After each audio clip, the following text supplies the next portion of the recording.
Hello everyone, welcome back to our channel. ఈరోజు మన ఛానల్లో ఉగాది స్పెషల్గా మేమైతే ఈరోజు లడ్డు అయితే చేస్తున్నామండి. చాలా రుచిగా, చాలా మృదువుగా, చాలా టేస్టీగా అయితే వస్తాయండి. ఈ లడ్లు నోట్లో వేసుకుంటానే అలాగా కరిగిపోతాయి, అంత రుచిగా అయితే ఉంటాయండి. అస్సలు డీప్ ఫ్రై కానీ బూందీ కానీ ఏం అవసరం లేకుండా ఈ లడ్లని మనం ప్రిపేర్ చేసుకోవచ్చండి.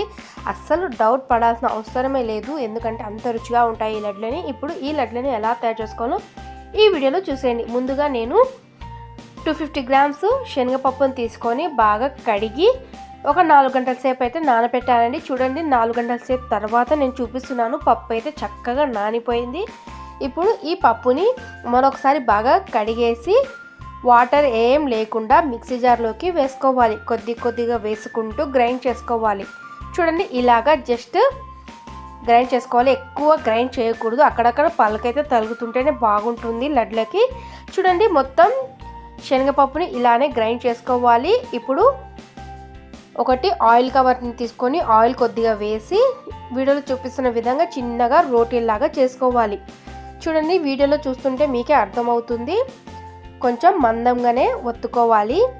చూడండి, ఇలాగ ఒత్తిన తర్వాత స్టవ్ వెలిగించుకొని ప్యాన్ పెట్టుకొని ప్యాన్కి ఇలాగా నెయ్యి కొంచెం అప్లై చేసుకోవాలి. నెయ్యి వేసిన తర్వాత ఇప్పుడు మెల్లగా రోటీ వేసుకొని రెండు వైపులా మంచిగా నెయ్యి వేసుకుంటూ కాల్చుకోవాలి. మనం చపాతీ చేస్తాం కదా, సేమ్ అలానే కాలనివ్వాలి. చూడండి, ఇలాగ రెండు వైపులా మంచిగా కాలనివ్వాలి. చూడండి, ఇలాగ రెండు వైపులా తిప్పుకుంటూ మంచిగా గోల్డెన్ కలర్ వచ్చేలాగా రోటీలని కాలనివ్వాలి. చూడండి, చక్కగా కాలిపోయింది. ఇప్పుడు ఒక ప్లేట్లోకి తీసుకుందాం. మిగతా చేసుకొని ఇలానే నెయ్యి వేసుకుంటూ బాగా గోల్డెన్ కలర్ వచ్చేలాగా కాలనివ్వాలి. చూడండి, ఒక సైడ్ మంచిగా కాలిపోయింది. ఇప్పుడు మరొక వైపు బాగా గోల్డెన్ కలర్ వచ్చేలాగా కాలనివ్వాలి రోటీలని. ఇలానే మిగతా వాటిని కూడా ప్రిపేర్ చేసుకోవాలి.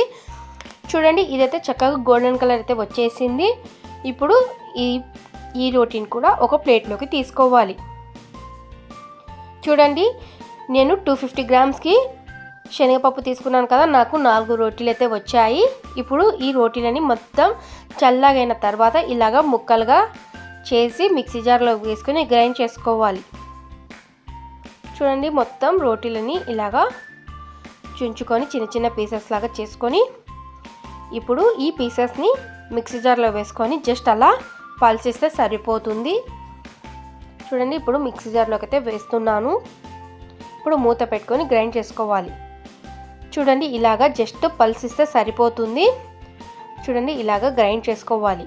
ఇప్పుడు మిగతా రోటీలను కూడా ఇలానే గ్రైండ్ చేసుకోవాలి. ఇప్పుడు ఈ గ్రైండ్ చేసుకున్న మిశ్రమాన్ని ఒక ప్లేట్లోకి వేసుకొని మిగతా రోటీలను కూడా ఇలానే గ్రైండ్ చేసుకోవాలి. చూడండి, ఇలాగా మళ్ళీ కొద్దిగా రోటీలను వేసుకుంటూ గ్రైండ్ చేసుకుంటున్నాను నేను. చూడండి, ఇలాగ గ్రైండ్ చేసి ఒక ప్లేట్లోకి వేసేసుకోవాలి. మీరు కూడా ఈ ఉగాదికి ఈ స్పెషల్ లడ్డుని ట్రై చేసి చూడండి. మీకు నచ్చితే ఒక చిన్న కామెంట్ రూపంలో నాకు చెప్పండి. ఇప్పుడు స్టవ్ వెలిగించుకొని కడాయి పెట్టుకొని కొద్దిగా నెయ్యి వేసుకొని వాటర్ మిలన్ సీడ్స్ని జస్ట్ ఫ్రై చేసుకోవాలి, ఎక్కువ వేగనివ్వద్దు. ఇప్పుడు చక్కగా వేగిపోయాయి. ఇప్పుడు ఒక ప్లేట్లోకి తీసేసుకోవాలి. ఇప్పుడు ఇందులోకి కిస్మిస్ అలాగే కాజులని వేసుకొని మంచిగా ఫ్రై చేసుకోవాలి. నేను 1 బై 1 అయితే ఫ్రై అయితే చేస్తున్నాను. చూడండి, అవి కూడా చక్కగా వేగిపోయాయి. ఇప్పుడు ఇందులోకి కాజులని వేసుకొని లైట్గా ఫ్రై చేసుకోవాలి. చూడండి, ఇలాగ ఫ్రై చేసుకున్న తర్వాత మరి కొద్దిగా నెయ్యి వేసుకొని మనం ఇందాక గ్రైండ్ చేసి పెట్టుకున్న పొడిని వేసుకొని ఒక 5 నిమిషాల సేపు మంచిగా ఫ్రై చేసుకోవాలి. పచ్చి వాసన పోయేంత వరకు ఇలాగా ఫ్రై చేసుకోవాలి. చూడండి, లైట్గా కలర్ అయితే చేంజ్ అయింది. ఇప్పుడు స్టవ్ ఆఫ్ చేసేసుకొని ఒక ప్లేట్లోకి తీసుకోవాలి. ఇప్పుడు మరొక కడాయిలోకి నేను 1 కప్పు శనగపప్పుని తీసుకున్నాను కాబట్టి 1 కప్పు పప్పుకి 1 కప్పు చక్కెర అయితే యూజ్ చేస్తున్నాను. కొంచెం స్వీట్ తక్కువ తింటాం కాబట్టి కొంచెం తక్కువ వేసాను. కొంచెం స్వీట్ ఎక్కువ తిన వాళ్ళు గిన్నె నిండా వేసుకోవచ్చు. ఇప్పుడు కొన్ని వాటర్ వేసుకొని షుగర్ సిరప్ని చేసుకోవాలి. గులాబ్ జామ్ పాకం పడతాం కదా మనం, తీగ పాకం అలా వస్తే సరిపోతుంది. చూడండి, మంచిగా బాయిల్ అయితే అవుతుంది. ఇలాగా చక్కెర కరిగేంత వరకు తిప్పుకుంటూ మంచిగా చక్కెరని కరగనివ్వాలి.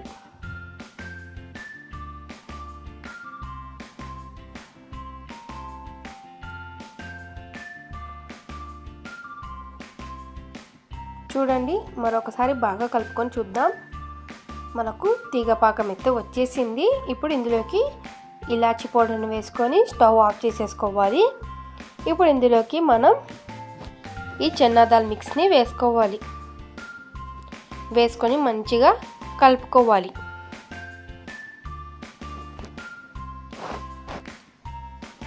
చూడండి, ఇప్పుడు ఇందులోకి మనం ఫ్రై చేసి పెట్టుకున్న డ్రై ఫ్రూట్స్ని వేసుకోవాలి. ఇప్పుడు మరి కాసింత నెయ్యిని వేసుకుంటూ కలుపుకోవాలి. స్టవ్ ఆఫ్ చేసేసి ఈ ప్రాసెస్ని చేయాలి. చూడండి, చక్కగా రెడీ అయిపోయింది. కొద్దిగా గోరువెచ్చగా ఉన్నప్పుడే లడ్డూలాగా చుట్టుకోవాలి. చూస్తున్నారు కదా, చాలా ఈజీగా అండ్ టేస్టీగా ఈ మృదువైన లడ్డులని మీరు కూడా ఈ పండగకి ఖచ్చితంగా ట్రై చేసి చూడండి. ఎటువంటి డీప్ ఫ్రై కానివ్వండి, బూందీ కానీ లేకుండా ఈ లడ్లని చాలా ఈజీ ప్రాసెస్లో మనం చేసుకోవచ్చండి. మీరు కూడా ఖచ్చితంగా ఈ పండగకి ఈ లడ్లని ప్రిపేర్ చేసి చూడండి. మీకు ఎలా వచ్చాయో నాకు ఒక చిన్న కామెంట్ రూపంలో చెప్పండి. చూస్తున్నారు కదా, ఇలాగా మిగతా లడ్లని చుట్టుకోవాలి. ఈ చన్నా దాల్ లడ్డు అయితే చాలా టేస్టీగా ఉంటుందని నోట్లో వేస్తే అలా వెన్నెలాగా అయితే కరిగిపోతుంది. అంత రుచిగా అయితే ఉంటాయి. మీకు ఈ వీడియో నచ్చినట్టయితే మన ఛానల్ని లైక్ చేయండి, షేర్ చేయండి, అలాగే సబ్స్క్రైబ్ కూడా చేసుకోండి. మరికొన్ని వీడియోస్ చూడడానికి మన ఛానల్ని ఫాలో అవ్వండి.